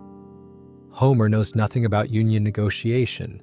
He has no training, no preparation, and no particular interest in the role. And yet, through a combination of genuine stubbornness and what appears to be accidental savvy, he wins. He defeats Mr. Burns in a negotiation that Burns' own lawyers couldn't crack. He does it by simply not understanding that he's supposed to be intimidated. The comedy of the scene is that Homer seems oblivious. The warmth underneath it is that Homer isn't entirely oblivious. He's doing something real, even if he can't articulate what it is. He has a kind of intelligence that lives below the surface, a stubbornness that functions like wisdom, a love for his family that gives him an anchor most people don't have. Early Homer had that. A lot of early Homer had that. In Homer the Heretic, the 3rd episode of season 4, Homer has a genuine theological conversation with God in a dream. A conversation that is funny and also surprisingly thoughtful, in which Homer makes arguments about the nature of faith and community that are not stupid. They're wrong in certain ways, but they're considered. There is a Homer in that episode who is lazy and self-indulgent, but not foolish, who has views, who engages with ideas, however imperfectly. In Homer's triple bypass, also from season 4, Homer faces open-heart surgery and the real possibility of dying. The episode is full of genuine emotional intelligence. Homer tells Bart he knows he hasn't been the greatest father, but that he loves him without condition, and it doesn't feel like a stock television dad speech. It feels like something specific and real, said by a specific and real person. The early Homer was not smart, but he was intelligent in ways that didn't require him to be book smart. He had emotional perceptions. He had a specific kind of practical understanding that sometimes looked like stupidity from the outside and turned out to be something more useful.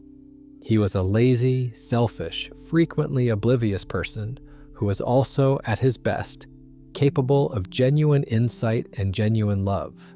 Somewhere in the show's later seasons, something changed. Fans call the later characterization jerk-ass Homer, which is an unflattering but reasonably accurate descriptor. The later Homer is not merely lazy or inattentive, he is actively, cartoonishly incompetent. He causes harm not as an inadvertent byproduct of his obliviousness, but as an enthusiastic participant in his own disasters. He makes decisions that no real human being, however unintelligent, would make. He is cruel in ways the early Homer wasn't. He laughs at consequences that the early Homer would have felt. He has become, in the late seasons, something closer to an obstacle than a protagonist, a character who needs to be redirected each episode rather than a character who drives the story from within. The precise moment this change happened is contested among fans. Most discussions place it somewhere between seasons 8 and 10, with season 9 often cited as the turning point. By season 10, certain episodes were already doing things with Homer that would have been unthinkable in the first 4 seasons. He is actively terrible to Marge in ways the early show would have complicated or regretted. He abandons commitments and responsibilities with a cheerfulness that isn't charming in the way it once was. The specific quality of Homer's goodness, which in the early seasons was always present underneath the incompetence, has become harder to locate. This isn't just a matter of nostalgia or subjective preference, though there's undeniably some of that in any fan discussion of this topic. It's a genuine continuity paradox. If a character's fundamental nature changes between season 3 and season 10, and if both versions are presented as the same character with the same name and the same history, then what is the canon actually claiming?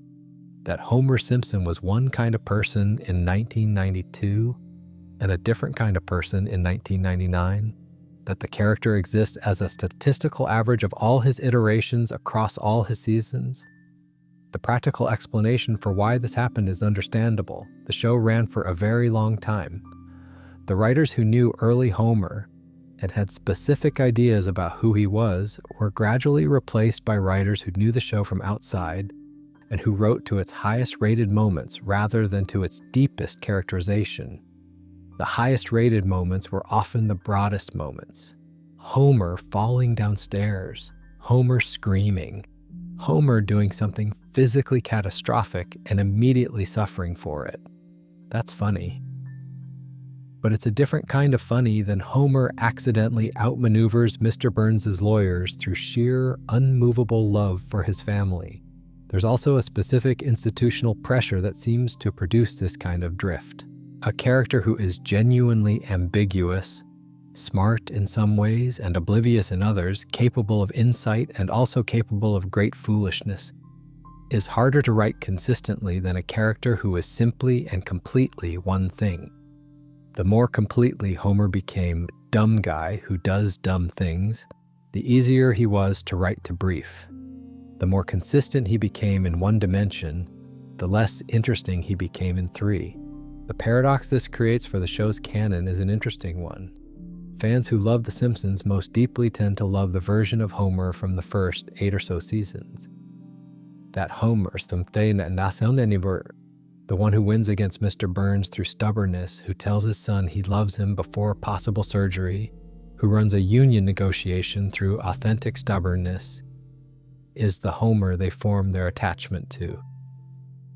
The later Homer, the one who has been running since roughly season 9 or 10, and who is still running now, is technically the same character in the same show. He has the same name, he works at the same plant, he lives in the same house with the same family, but he is not the same person, not entirely.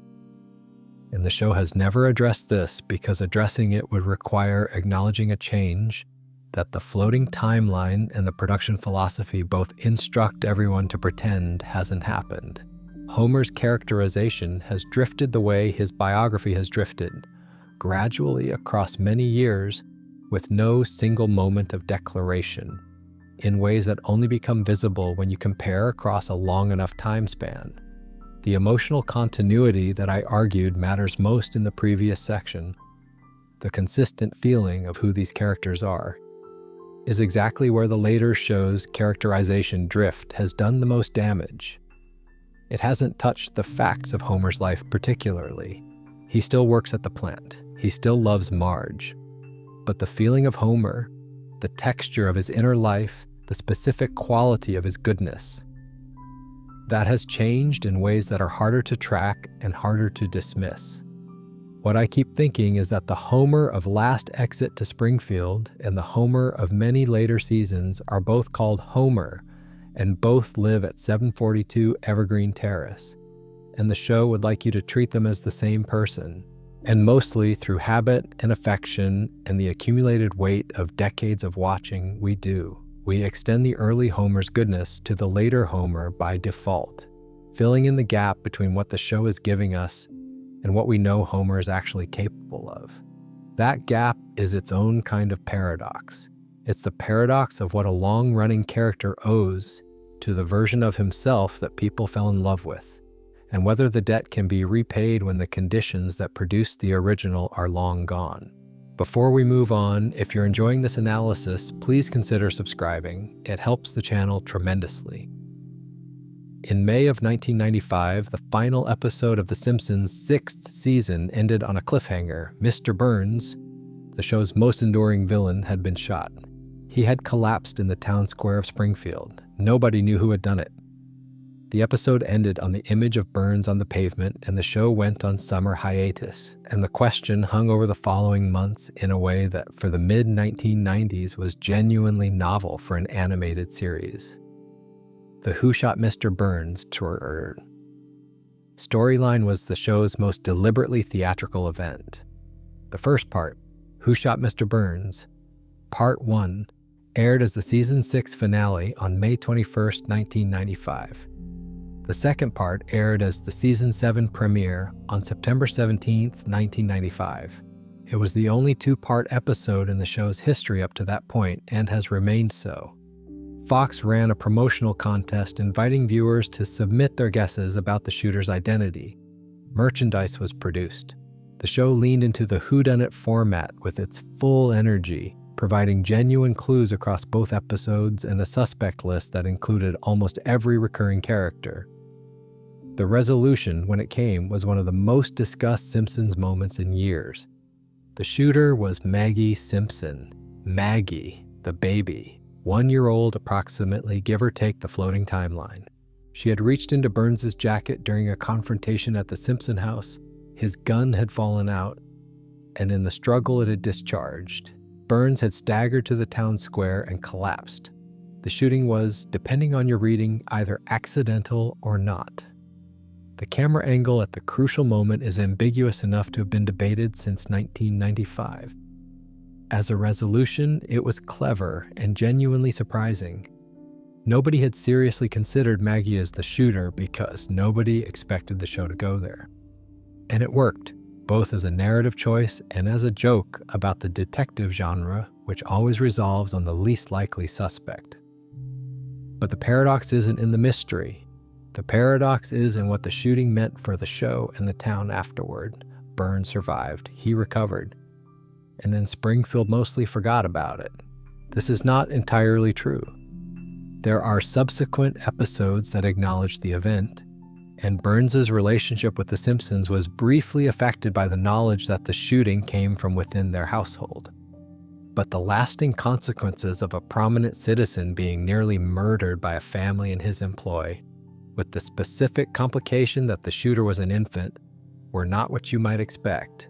Springfield's institutional response was the one it always gives to serious events: a brief acknowledgement, a short period of disruption, and then a return to baseline. Burns was back at his desk. Homer was back at the plant.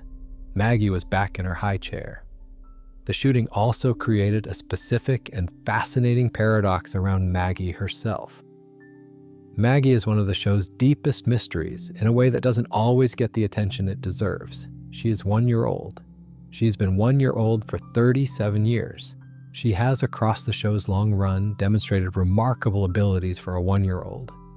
She has driven a car, operated firearms, see above, communicated meaningfully through her pacifier and her actions, shown clear emotional intelligence and situational awareness, and in a single famous episode, spoken aloud in a voice provided by Elizabeth Taylor saying one word: Daddy. That episode, Lisa's first word, from Season 4, airing in December of 1992, ends on Homer realizing that Maggie can speak, and her saying "Daddy" when she's alone in her crib and thinks no one can hear. It's a genuinely moving moment, and it has never been followed up on in the main continuity. Maggie speaks occasionally in Treehouse episodes, speaks in the opening credits sequence that was redesigned in later seasons, and has been given dialogue in various non-canonical contexts. But in the main timeline, she does not speak. The one word was a gift given once, in the privacy of an empty room, to a father who didn't hear it. The paradox of Maggie is the floating timeline made most acute. Every other character in Springfield is frozen in a state they could theoretically outgrow. Bart could theoretically become a teenager, Lisa could theoretically go to university, Homer could theoretically retire. The floating timeline prevents these things from happening, but doesn't make them intrinsically impossible. Maggie is frozen in a state that, in real life, is always temporary. Infancy has an expiry date. A 1-year-old who remains 1 year old indefinitely is not a floating timeline. It's something stranger. And the fact that Maggie has, across the show's run, demonstrated capabilities far beyond what any actual 1-year-old possesses, shooting a billionaire being merely the most dramatic example, creates a specific quality of strangeness around her. She is the character who has been allowed to be most fully impossible. The character whose contradiction is most visible because the contradiction involves something we know very concretely from real life. Babies do not stay babies. Going back to the Burns shooting, the detail I find most interesting is not the whodunit mechanics or the Maggie revelation, but what the aftermath reveals about Springfield's relationship to serious events. The show is built on a specific emotional contract with its audience. Things happen, things matter in the moment, and then Springfield absorbs them and continues. The trauma doesn't accumulate, the consequences don't compound. The town has a remarkable capacity for processing terrible events and arriving back at equilibrium. Burns being shot is perhaps the most extreme version of this. A man was nearly killed by a weapon discharged in the household of one of his own employees, and the town's response was ultimately to carry on. No lasting legal consequences for the Simpsons, no lasting psychological impact on Burns that measurably altered his behavior. No lasting change to the social architecture of Springfield. The shooting happened. It was resolved. It was absorbed. This capacity for absorption is what makes Springfield functional as a setting across hundreds of episodes. It is also, I'd argue, one of the show's quiet emotional gifts to its audience.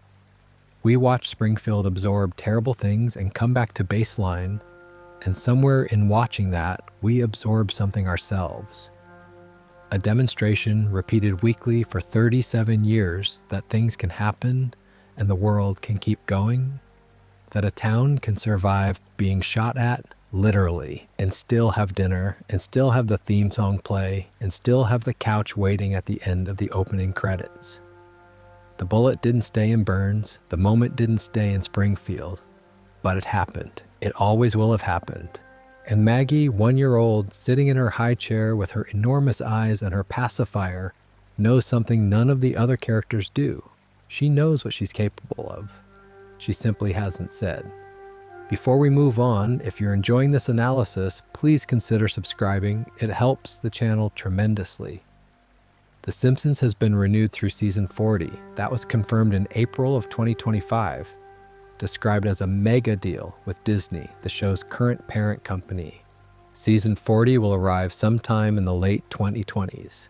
By the time it does, the show will have been on the air for close to 40 years, at which point it will still presumably not be ending. The why won't it end question is one of the most persistent conversations in the show's fan community, and it has been since roughly season 10, when the critical consensus began to shift, and the people who had grown up loving the show started quietly worrying that it was becoming something different. That was 26 years ago. The conversation about whether the show has run past its natural conclusion has been going on for longer than many of the show's current viewers have been alive. And yet the show persists, and the paradox here is not just why doesn't it end? The answer to that, in practical terms, is that it makes money and Disney owns it, and both of those facts are likely to remain true for the foreseeable future. The more interesting paradox is what happens to a cultural institution that outlives the conditions that created it, and whether ending would actually give the show's audience what they think they want. Because here's the thing about Springfield's impossibility that I've been thinking about all the way through this. Every paradox we've talked about tonight, The floating timeline, the impossible ages, the geography, the deaths that stay and the deaths that don't, the episodes that happen and are then legally unhappened. Every single one of them is a paradox of permanence. The show keeps going. It keeps going by refusing to change in ways that would make it coherent, by refusing to commit to a timeline that would make it consistent, by refusing to grow its characters in ways that would make them mortal. The paradoxes are the price of permanence. And the permanence is what we ask for. Think about what ending would actually require. It would require the characters to be in a different place at the conclusion than they were at the beginning. Homer and Marge would have to be older or separated, or one of them would have to be gone. Bart would have to be an adult, living somewhere else, having become something. Lisa would have to have either escaped Springfield or decided definitively that she wasn't going to. Maggie would have to speak. All of those things would resolve the show's floating timeline paradox. They would commit to a timeline. They would establish consequences. They would, in a word, make the show end. And the ending would take Springfield with it. I've been watching the show since I was young, and I suspect most people who are listening to this right now have been watching it since they were young too. We grew up alongside these characters who didn't grow up. We got older while they stayed the same, and somewhere in that asymmetry, in the gap between our aging and their stasis, something got built that is harder to name than it is to feel. Springfield is where we go when we want to feel like nothing has changed. It's the town that was exactly the same when we were children and is exactly the same now. Every time we watch an episode, any episode from any season, we are briefly in a place where Bart is 10 and Lisa is 8, and Homer comes home at 5:30 and Marge makes dinner and the family watches television on the couch together. And it is, in all essential ways, fine. The real world doesn't offer that. The real world is the place where things happen and then keep having happened, where people get older and sometimes leave and sometimes don't come back, where the things that were fixed when we were children turn out not to have been fixed at all, and the stability we thought we were living in was its own kind of floating timeline, constructed, maintained, and eventually lost. Springfield doesn't lose. Springfield can't lose. It has a judge whose decrees make the losing legally inadmissible. It has a floating timeline that keeps the losses at a certain distance.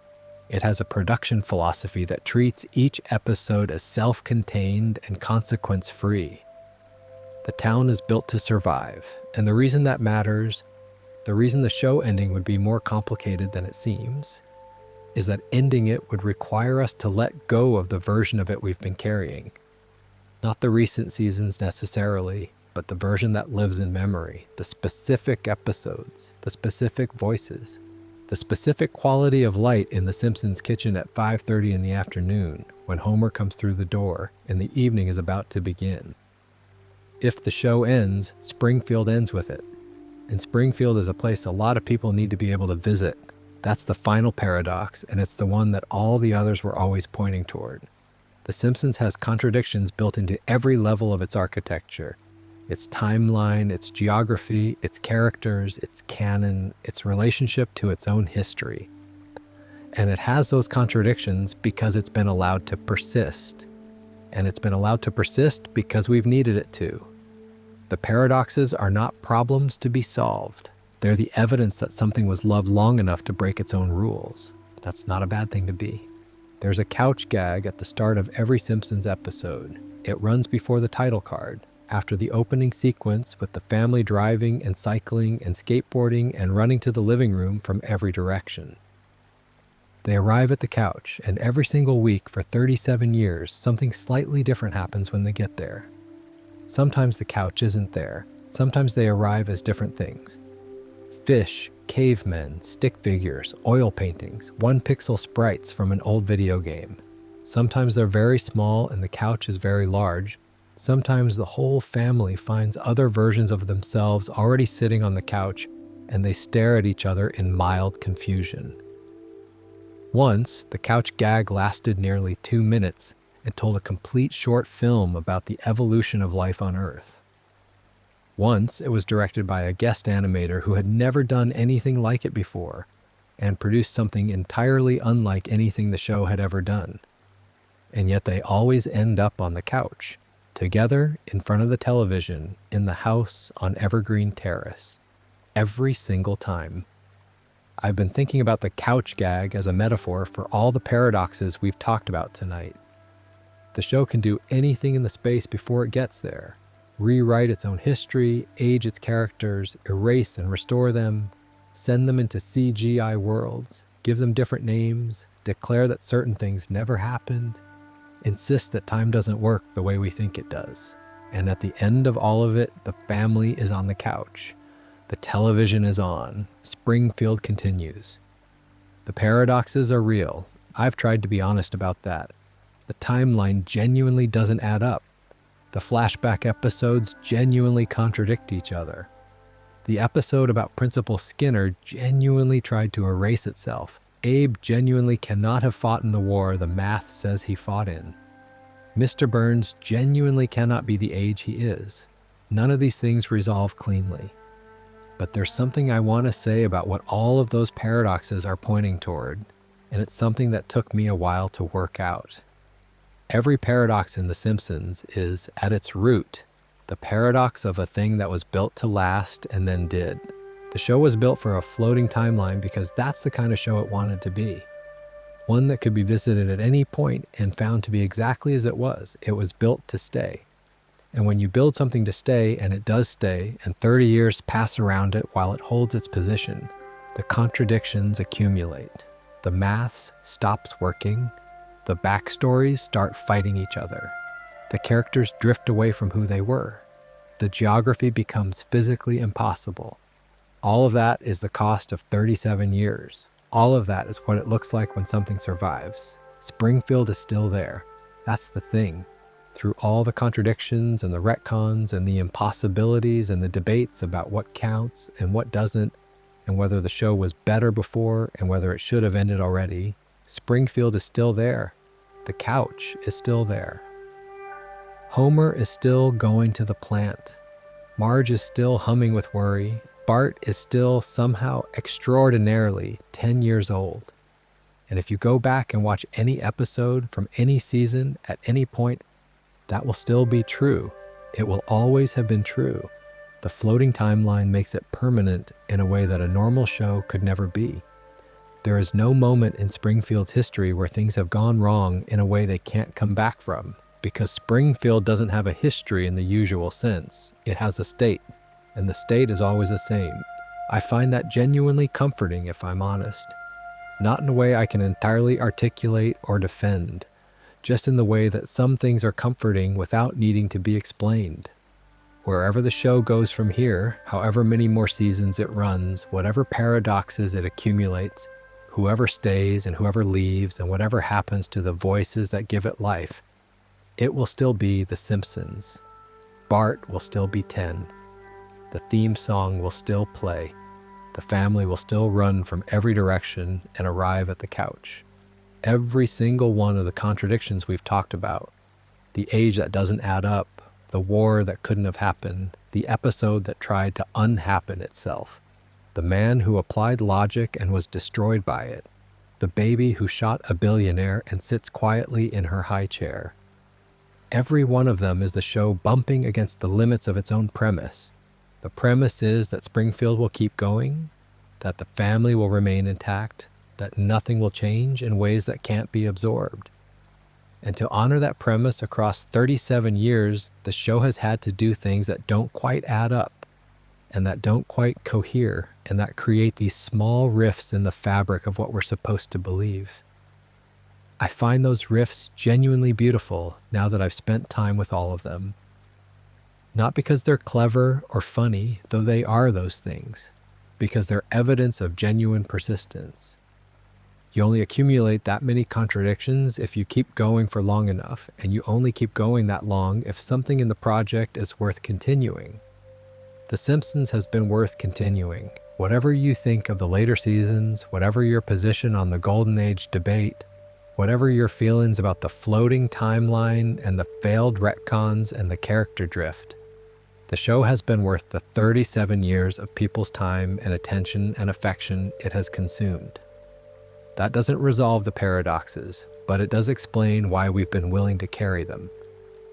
Springfield is still there. Bart is still 10. The couch is still waiting. If you found any of these paradoxes interesting, or if there are ones I haven't talked about tonight that you'd like to dig into, there's a lot more to say about this show. There's a whole video I'm planning about the specific theories around what Springfield actually represents, and another about the characters who've changed the most across the show's run.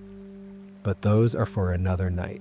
Tonight has been Springfield, and the strangeness that keeps it together, and the 37 years of it that somehow still feel like they add up to something worth having. I hope this has been good company. Good night.